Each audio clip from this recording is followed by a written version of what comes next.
Paris s'offre son 16e sacre en Coupe de France. Victoire 3-0 du Paris Saint-Germain qui a enfoncé le clou dès le début du match. Alors que Kvaratskhelia était forfait, pourtant annoncé titulaire dans le 11 de départ. Il est remplacé à la dernière seconde par Désiré Doué. Et Kvaratskhelia a quitté le stade pour rentrer chez lui à cause d'une énorme migraine, comme par hasard une semaine avant cette finale de Ligue des Champions. Qu'est-ce qui s'est passé pour Kvaratskhelia?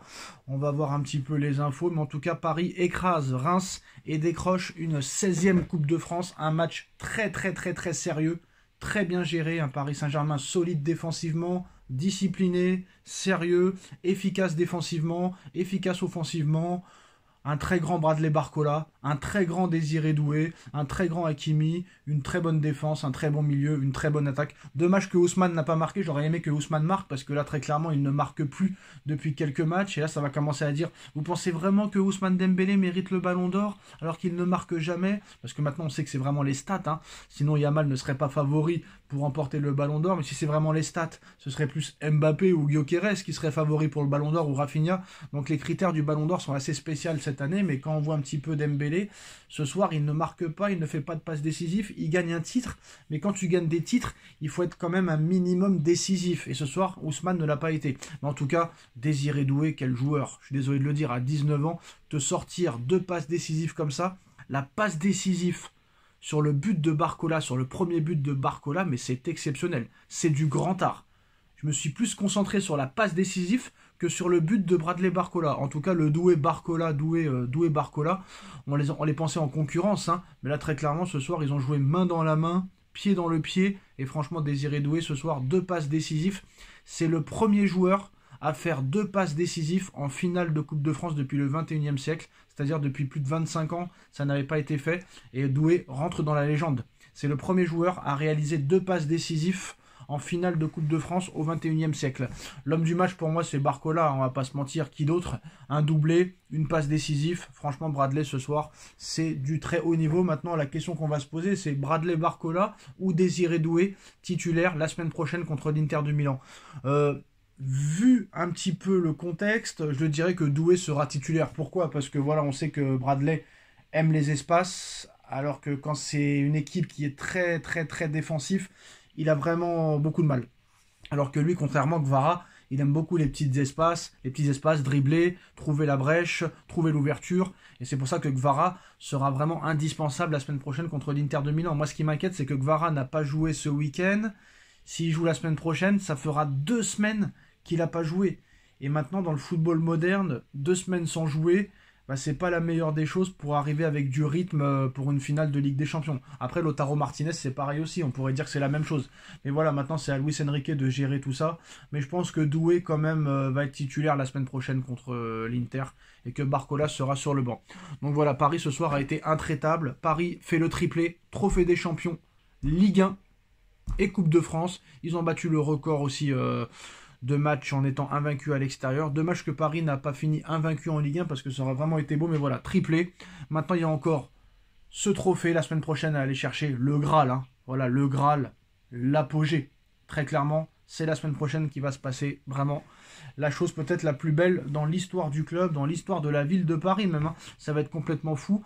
Et après, on peut encore rêver, pourquoi pas, de Coupe du Monde des clubs. Hein. Il y a la Coupe du Monde des clubs aussi qui commence le 15 juin prochain. Donc ça peut être vraiment l'année de tous les records pour le Paris Saint-Germain. Bon, Kvara, qu'est-ce qui se passe réellement?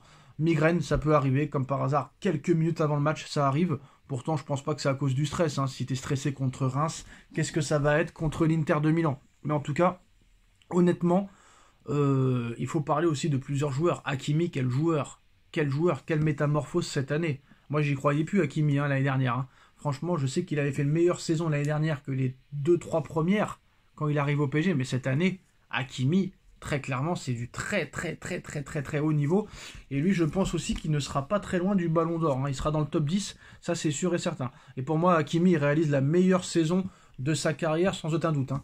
Même au Real, à l'Inter, à Dortmund, il n'a jamais été à ce niveau-là. Et là, très clairement, on arrive en finale avec les joueurs qui sont au top de leur forme. Barcola est au top de sa forme, Doué est au top de sa forme, Pacho est au top de sa forme, Vitinha, Neves, Ruiz sont au top de leur forme. Là, franchement, Mendes, il est au top de sa forme. Là, tous les feux sont au vert pour faire un très grand match la semaine prochaine et écrire l'histoire contre Milan et faire taire tous les jaloux, tous les anti-parisiens, tous les Marseillaises, tous les anti-Paris Saint-Germain. Très clairement. Voilà. Très clairement.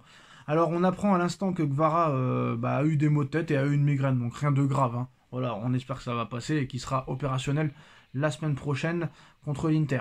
Donc voilà, on remporte notre 16e Coupe de France et on réalise le triplé national, champion de Ligue 1, Coupe de France, Trophée des champions et pourquoi pas aller chercher 3 autres titres, la Champions League la semaine prochaine, le Graal intégral, la Coupe du Monde des clubs et pourquoi pas la Super Coupe d'Europe. Là, ce serait vraiment l'année exceptionnelle, remarquable, incroyable, magnifique. Et voilà, le PSG est à un match de réaliser le quadruplé historique. Et avec la Coupe du Monde de club, pourquoi pas le quintuplé historique. Et avec la Super Coupe d'Europe, pourquoi pas le sextuplé historique. Et si l'équipe de France gagne la Ligue des Nations, certains joueurs pourraient faire le sextuplé. Donc voilà, mais franchement, j'ai trouvé un Paris Saint-Germain très sérieux. Et c'est ça la différence avec les autres années. Ça veut dire qu'un match comme ça, les années précédentes, vraiment, tu l'aurais peut-être pas pris au sérieux. Mais là, vraiment, tu as pris au sérieux ce match de A à Z. Du gardien à la défense, au milieu de terrain, aux latéraux, aux ailiers, aux attaquants. La gestion aussi des joueurs par Luis Enrique, elle est formidable. Il a fait sortir Pacho, Marquinhos... Non, Pacho et qui d'autre? Je ne me rappelle plus qui l'a fait sortir. Il y a tellement de joueurs qui sont sortis. Je crois qu'il a fait 5 changements à un moment donné. Il y a Vitinha qui est sorti. Il y a Mendes qui est sorti. Il y a Pacho qui est sorti. Voilà, une demi-heure de la fin. Donc voilà, Doué est sorti aussi, vraiment, il a économisé très très bien les joueurs. Il leur a donné assez de temps de jeu pour arriver avec un rythme très très bon la semaine prochaine contre l'Inter de Milan. Donc voilà, Hernandez est rentré, Mayulu est rentré, Warren est rentré, Ramos est rentré, Beraldo est rentré. Donc voilà, gestion parfaite pour le moment de Luis Enrique. Tous les feux sont au vert pour cette finale de Ligue des Champions la semaine prochaine qu'il faudra gagner. Parce qu'une finale, ça ne se joue pas, ça se gagne. Peu importe le moyen, peu importe la manière, il va falloir gagner la semaine prochaine pour rentrer dans l'histoire, pour faire fermer toutes les gueules des anti-parisiens et faire la fête toute la nuit jusqu'à ne plus savoir compter et plus savoir écrire et plus savoir parler. Très clairement, là il y a pas de, là c'est pire que là, la semaine prochaine, c'est encore mieux que le jour de l'an, que Noël, que la Saint-Valentin, que les anniversaires, que la fête des mères, que la fête des pères, que la fête des grands-mères, que la fête des grands-pères, que la fête nationale. C'est tout est réuni la semaine prochaine. Hein. Voilà. Hein. Tous les autres fêtes sont surcotées. Surcotés par rapport à ce qui va se passer la semaine prochaine. Tous ceux qui ont foiré leur jour de l'an, ils pourront se rattraper la semaine prochaine. Et pourquoi pas aussi le 15 juillet par rapport à cette finale de Coupe du Monde des clubs. Donc tous ceux qui ont foiré leur fête de Noël ou leur fête de fin d'année, vous pouvez rattraper la chose la semaine prochaine. Parce que ça va être la folie. En plus de ça, s'il fait beau, s'il fait chaud et tout ça, ça va être encore mieux qu'espéré. Donc voilà, bon après on pouvait s'attendre à ce que Paris se balade pendant ce match. On savait que Reims n'avait pas réellement la tête à ce match contre Paris, vu qu'ils se sont retrouvés barragistes, qu'ils ont fait match nul il y a 3 jours contre Metz, qu'ils ont joué aussi il y a 3 jours et qu'ils ont un match important dans 3 jours. Donc voilà, malheureusement cette victoire elle est banale. C'est plus comme les années Colonie Capitale ou Canal+, où vraiment quand tu gagnais une Coupe de France ou une Coupe de la Ligue, tu te retrouvais à 300 000 personnes à fêter la victoire en finale. Alors que là, maintenant, c'est banal. Voilà, c'est banal. Il n'y a même pas d'adversité. Reims n'est même pas venu jouer, n'a rien tenté. Ils n'ont même pas eu une occasion. Pas une seule occasion de Reims dans le match. Je pense pas quand même que c'est la faute à l'argent du Qatar de ne pas réussir à avoir au moins une occasion. Une occasion dans le match quand même. Il y a quand même pas mal d'équipes qui ont gagné la Coupe de France et les Coupes de la Ligue les dernières années. Strasbourg, Saint-Etienne, Lyon, plusieurs clubs comme ça. Donc il faut arrêter toujours de trouver l'excuse sur l'argent, toujours l'argent. Si les mecs ne sont même pas capables de se créer une occasion, parce que les deux équipes sont des équipes de Ligue 1, de championnat.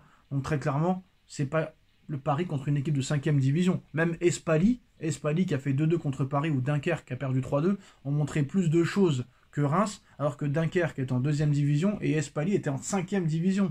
Reims, c'est une équipe de première division et ce soir, elle n'a strictement rien montré. Je ne sais même pas si Safonov, il a touché un ballon. Il a failli dormir pendant le match, il a fallu le réveiller, lui mettre un réveil, donc c'est pas normal. Je suis désolé de le dire. Donc le niveau de la Ligue 1 est quand même assez faible. Et grâce au Paris Saint-Germain, Lyon va en Europa League et Strasbourg jouera la conférence Europa League. Donc voilà les gars, c'est la fin de cette vidéo. Dites-moi en commentaire ce que vous en pensez, comment vous sentez le match la semaine prochaine face à l'Inter. Et à très vite pour de nouvelles vidéos. Tchuss!